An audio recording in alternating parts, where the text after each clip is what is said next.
Welcome to another edition of Pressbox. Rambling's got another big week in District 8 5A this week. We got Belton versus Coppers Cove, with the Tigers traveling to Bulldog Stadium. And then we got Shoemaker versus Heights at the new Fort Hood Stadium. It's going to be an interesting week. Joining me today is going to be Clay Whittington. We're going to break down the Belton versus Coppers Cove matchup. And later, Alex Byington and Kevin Posival are going to be breaking down the Shoemaker versus Heights matchup.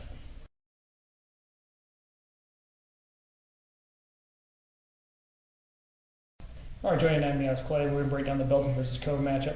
Clay, Cove's coming off a big loss last week. It is pretty much what most people consider for the district championship. How do they get going again and rebound from that loss? Yeah, I think a lot of that has already started happening in practice. They got beat, but it wasn't as bad as it could have been. They had a lot of mistakes, a lot of things that could have turned this game into a blowout, and they kept it at 10 points. So in spite of the loss, I think they gathered some confidence from that.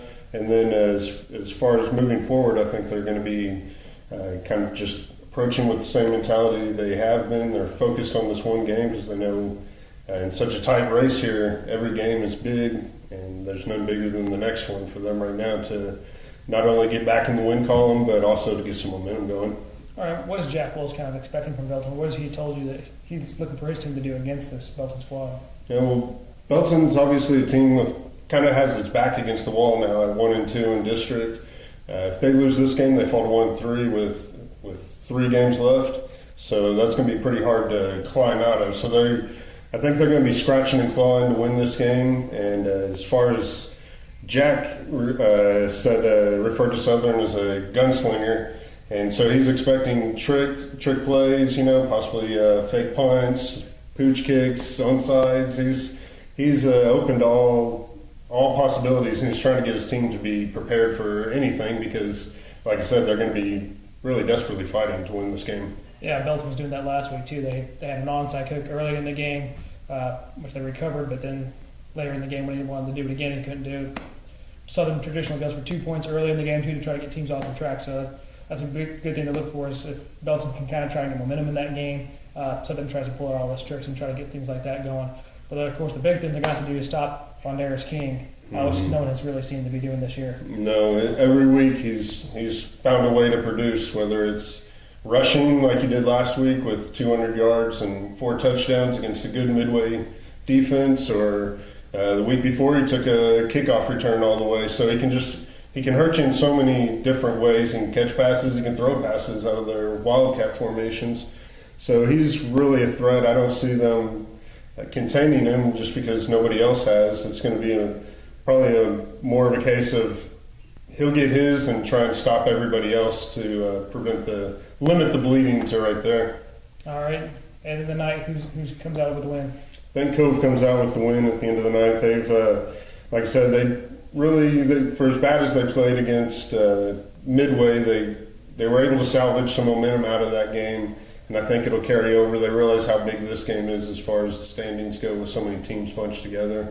And I think at the end of the day, King will have another big game and they'll win. Yeah, I kind of see the game going the same way too. Belton hasn't stopped the run very well this year.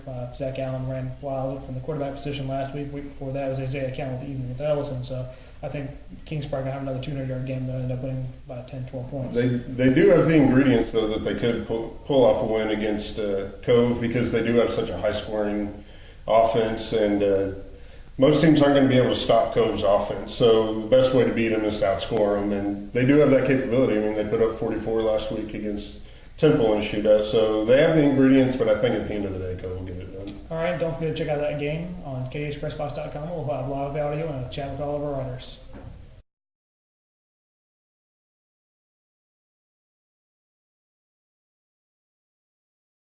Hi, I'm Kevin Posival. I'm joined here by Alex Byington. We're going to break down Friday night's game, the first at Fort Hood Stadium between Shoemaker and Harker Heights.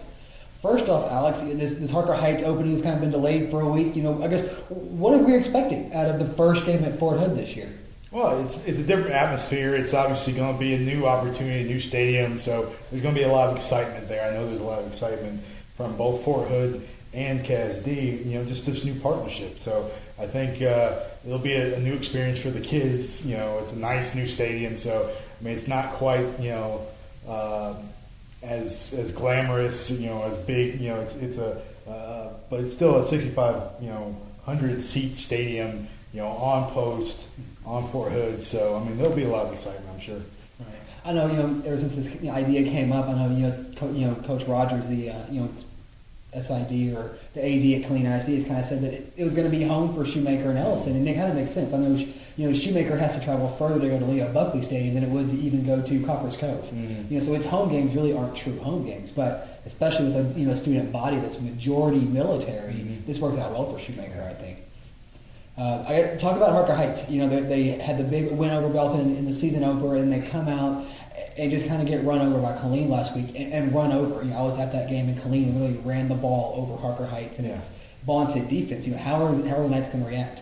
Well, I mean, that's 2 weeks ago. They've had the win over Ellison, which, double overtime. Anytime you get an OT, there's always excitement. There's always kind of more emotion. So coming a win off a situation like that, you're always kind of riding high. So now they have to come back to earth a little bit. They've had an extra day because the game was on Thursday, so they have an extra day to kind of prepare.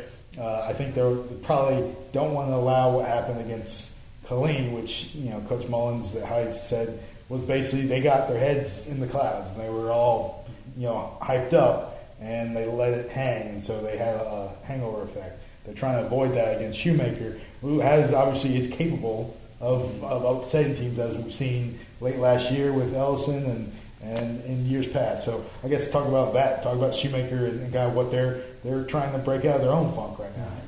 The two teams have got so much in common. They seem to be their own worst enemy at this point. In Shoemaker's loss to Killeen last week, they turned the ball over 6 times, or 5 times. They actually turned the ball over. They had 6 fumbles. They just got in their own way. It wasn't. Killeen's defense was good enough. But Shoemaker would get a drive going, and then they would fumble the ball, and then either they would lose 10 yards on the recovery, or they would just lose the ball entirely. So it's hard to get any kind of offensive rhythm established when you're doing that. And then eventually, Killeen's offense was they just wore down Shoemaker's defense, and they were able to, cash in on some big plays. And there's nothing more demoralizing to a defense than a big play. Yeah. Especially whenever you get 2 big, 40-yard bombs right up the gut of your defense. That's going to demoralize a team. So I think Shoemaker's hungry. I think you're right. I think they're one of those teams that's on the verge of constantly pulling an upset every week. So I think they're ready, and I think they see this chance with Harker Heights as being that upset that maybe kind of gets them some momentum going into this last stretch of district. Okay, well, in that light, what does Shoemaker kind of have to do to pull that upset? And Heights has a pretty talented defense. Offensively, they've looked better last week. So what does Shoemaker have to do to kind of pull that victory? I think I go back to Johnny Jefferson. It's really, really simple. Coach Shannon Hall is doing some things with the offense that I like. He's doing some misdirection that's kind of keeping the running back. You don't know who's carrying the ball when. It's very clever. I know it kind of had Killeen confused early last week. But Johnny Jefferson's just not getting the ball. He had more receiving yards last week against Killeen than he did rushing yards. And I'm sorry, you can't have a kid who's got 4.3 speed and a running back with more receiving yards. He's, especially a kid who's run for 300 yards. And it's not like people don't know that he's coming. He's figured out a way to work around teams scheming against him. He's that good. He's got to be the focal point of that Shoemaker offense. For Heights, it's going to be a lot of stopping Johnny. In that win against Belton, their big thing was stopping 88, Durham Smythe, and that they put their own UT recruit on him.